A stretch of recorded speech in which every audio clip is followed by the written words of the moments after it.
Հարգելի գործընկերներ, քաղաքացիական պայմանագիր կուսակցությունը 2021 թվականի արտահերթ խորհրդարանական ընտրություններում ստացել է Հայաստանի եւ Արցախի համար խաղաղ զարգացման դարաշրջան բացելու մանդատ։ Մանդատը ստացել է Հայաստանի Հանրապետության քաղաքացիներից։ Այդ մանդատը ենթադրում է մեր երկրի շուրջ բարենպաստ միջավայրի ձևավորում, տարածաշրջանային կոմունիկացիաների բացում, տարածաշրջանային կայունության ու տևական խաղաղության հաստատում։ Խորհրդարանական արտահերթ ընտրություններից հետո սակայն տեղի ունեցավ եւ տեղի է ունենում այն, ինչ մենք կանխատեսում էինք, ասելով, որ մեծ է հավանականությունը, որ Ադրբեջանը ի հեճուկս միջազգային ասպարեզներում արվող խաղաղասիրական հայտարարությունների ամեն ինչ անելու է խաղաղությունը տարածաշրջանում խոչընդոտելու համար եւ սա անելու է մի մարտավարությամբ, որը նույնպես կանխատեսելի է, ցույց տալով, թե Հայաստանը կամ Արցախը իբր դեմ են խաղաղությանը, դեմ են սահմանազատման եւ սահմանագծման գործընթացներին եւ այս ֆոնին ագրեսիվ քաղաքականություն կառուցելու կեղծ հիմնավորումներ է ստեղծելու, ինչի դրսևորումները մենք տեսնում ենք նաև վերջին օրերին, բայց դա տեսել ենք նաև վերջին ամիսներին։ Մասնավորապես Ռուսաստանի, Հայաստանի, Ադրբեջանի փոխվարչապետերի մակարդակով գործող աշխատանքային խումբը բավականին կառուցողական եւ արդյունավետ աշխատանք է իրականացնում տարածաշրջանային կոմունիկացիաների բացման վերաբերյալ եւ Ադրբեջանի անհասկանալի հայտարարությունները այսպես կոչված Զանգեզուրի միջանցքի մասին որևէ կապ չունեն աշխատանքային խմբի կատարած աշխատանքի եւ որ առավել կարեւոր է հունվարի 11-ի Մոսկվայի եռակողմ հայտարարության բովանդակության հետ, որը բացահայտում է, թե ինչ է նշանակում եւ ինչպես պետք է իրագործվի նոյեմբերի 9-ի եռակողմ հայտարարության 9-րդ կետը։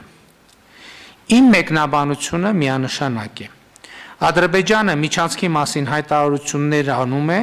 եռակողմ աշխատանքային խմբի գործունեությունը խաթարելու եւ տարածաշրջանային կոմունիկացիաների բացում թույլ չտալու համար։ Ինչու՞, որովհետեւ Ադրբեջանի նպատակն է շարունակել Հայաստանի շրջափակման շուրջ 30-ամյա գործընթացը քաղաքականությունը։ Բայց մենք առանց սեթևեթելու շարունակելու ենք աշխատանքը եռակողմ աշխատանքային խմբում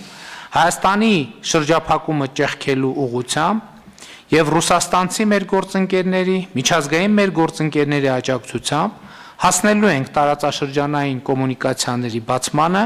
այսինքն Հայաստանի Հանրապետության ապաշրջափակմանը։ Հաջորդը Ադրբեջանը փորձում է ներկայացնել, թե Հայաստանը դեմ է եւ խոչընդոտում է սահմանազատման եւ սահմանագծման աշխատանքներին։ Իրականությունը ուղիղ հակառակն է, այդ Ադրբեջանն է դեմ սահմանազատման եւ սահմանագծման աշխատանքներին, որովհետեւ ասպարեզ է բերել ակնհայտորեն կեղծված քարտեզներ, փորձելով հիմնավորել իր զինված ուժերի ներկայությունը Հայաստանի ինքնիշխան տարածքի մի շարք հատվածներում, մասնավորապես հայ-ադրբեջանական սահմանի Սոտք խոզնավար հատվածի մի շարք տեղանքներում։ Ինչպես միջազգային հանրությունը, այնպես էլ Հայաստանը հստակ արտահայտել են իրենց դիրքորոշումը այս հարցի վերաբերյալ նույնպես։ Տվյալ տարածքներից Ադրբեջանի զինված ուժերի դուրսբերում, սահմանագծից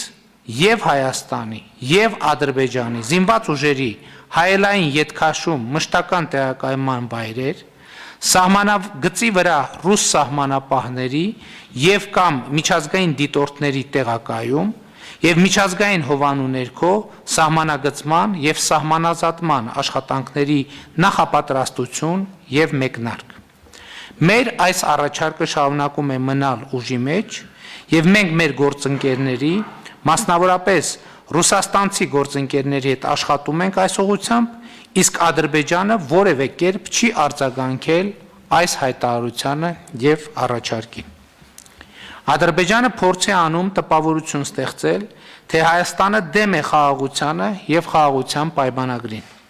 Մինչդեռ Հայաստանը արդեն մի քանի անգամ հրապարակային ողջունել է ԵԱՀԿ Մինսկի խմբի համանախագահների ապրիլի 13-ի հայտարարությունը, որում մասնավորապես ասվում է. Մեջբերում եմ. Հաշվի առնելով ԵԱՀԿ մանդատի ժամկետները եւ տարածաշրջանի բոլոր բնակիչների ձգտումները դեպի կայուն, խաղաղ եւ բարեկեցիկ ապագա, համանախագահները շեշտում են, որ հատուկ ուշադրություն պետք է դարձնել վերջնական, համապարփակ եւ կայուն կարգավորման ձեռքբերմանը կողմերին լավ հայտնի սկզբունքների հիման վրա։ Այս առումով նրանք կոչ են անում կողմերին առաջին իսկ հնարավորության դեպքում վերսկսել բարձր մակարդակի քաղաքական երկխոսությունը համանախագահների հովանու ներքո։ Համանախագահները կրկնում են ուղղակի երկկողմ խորհրդատվություններ կազմակերպելու իրենց առաջարկը, որպեսզի կողմերը համատեղ վերանայեն եւ համաձայնեցնեն իրենց առաջնահերթությունները ներկայացնող կառուցվածքային օրակարգը առանց նախապայմանների։ Մեջբերման ավարտ։ Ուզում եմ հիշեցնել, որ կողմերին լավ հայտնի սկզբունքները, որոնց մասին խոսվում է այս հայտարարության մեջ եւ որոնք դրված են Ղարաբաղյան հակամարտության կարգավորման հիմքում, երեքն են. ժողովուրդների ինքնորոշում,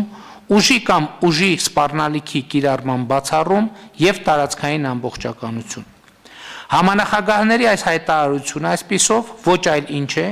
քան տարածաշրջանում խաղաղության հաստատման ճանապարհային քարտեզի առաջարկ, եւ Հայաստանը, կրկնում եմ, ողջունել է այս հայտարարությունը եւ դրական է արձագանքել դրանում նշված դրույթներին եւ ուզում եմ եւս մեկ անգամ պաշտոնապես հայտարարել, որ Հայաստանը պատրաստ է Ղարաբաղյան խաղաղ կարգավորման գործընթացի վերսկսմանը համանախագահների հայտարարության մեջ նշված ֆորմատով եւ բովանդակությամբ։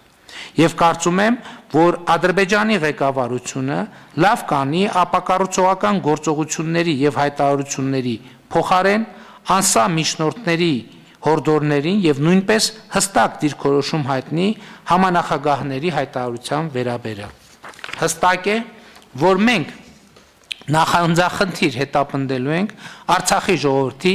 ինքնորոշման իրավունքի իրականացմանը։ Հարգելի գործընկերներ, եթե այս ամենին ավելացնում ենք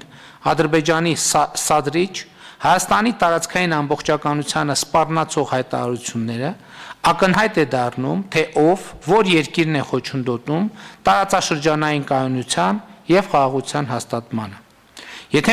մենք ուշադիր դիտարկենք Ադրբեջանի գործողություններն ու հայտարարությունները, կտեսնենք, որ այդ երկիրը տարածքային նկրտումներ ունի իր հարևանների մեծամասնության նկատմամբ, եւ սա մեր տարածաշրջանային կայունությունն ու խաղաղությունը կասկածի տակ դնող հիմնական գործոնն է։ Անկախ ամեն ինչից, Հայաստանը բոլոր հնարավոր եւ անհնար միջոցներով պաշտպանելու է իր ինքնաիշխանությունը եւ տարածքային ամբողջականությունը, ներառյալ հայ-ռուսական միացյալ զորախմբի եւ հավաքական անվտանգության պայմանագրի մեխանիզմների գործարկմամբ, ինչի շուրջ մենք շարունակում ենք մեր խորհրդակցությունները մեր գործընկերների հետ։ Վերջին 2 ամիսներին հայ-ադրբեջանական սահմանին 2 զոհ ենք ունեցել։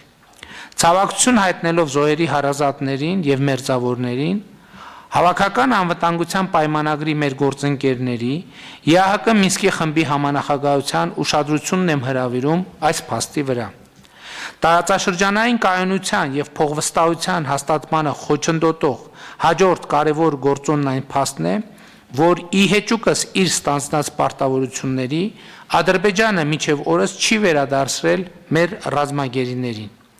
Ամեն դեպքում միջազգային մեր գործընկերների հետ համագործակցությամբ մինչև օրս մենք կարողացել ենք վերադարձնել 104 ռազմագերիներին։ Մենք շարունակելու ենք աշխատել մեր բոլոր ռազմագերիների վերադարձի ուղղությամբ Ղարաբաղի հարցի համապարփակ կարգավորման,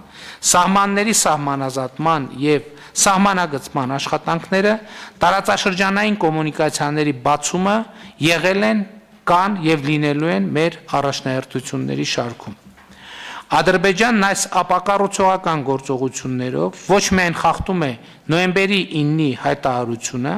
այլ նաև փորձում է խաթարել հունվարի 11-ի Եռակողմ հայտարարությամբ ամրագրված տարածաշրջանային ենթակառուցվածքների ապաշրջափակման գործընթացը, ինչպես նաև ԵԱՀԿ Մինսկի խմբի համանախագահների ապրիլի 13-ի հայտարարությամբ նախատեսված խաղաղ բանակցությունները և տարածաշրջանային կայունությունը ընդհանրապես։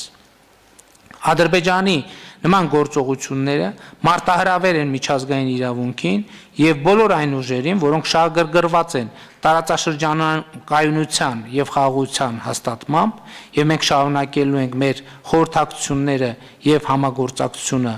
այդ ուժերի հետ,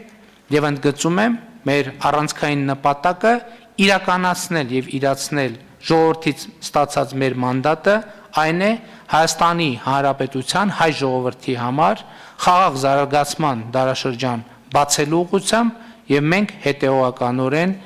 շարժվելու ենք հենց այդ ուղղությամբ այս մանդատը իրացնելու նպատակով։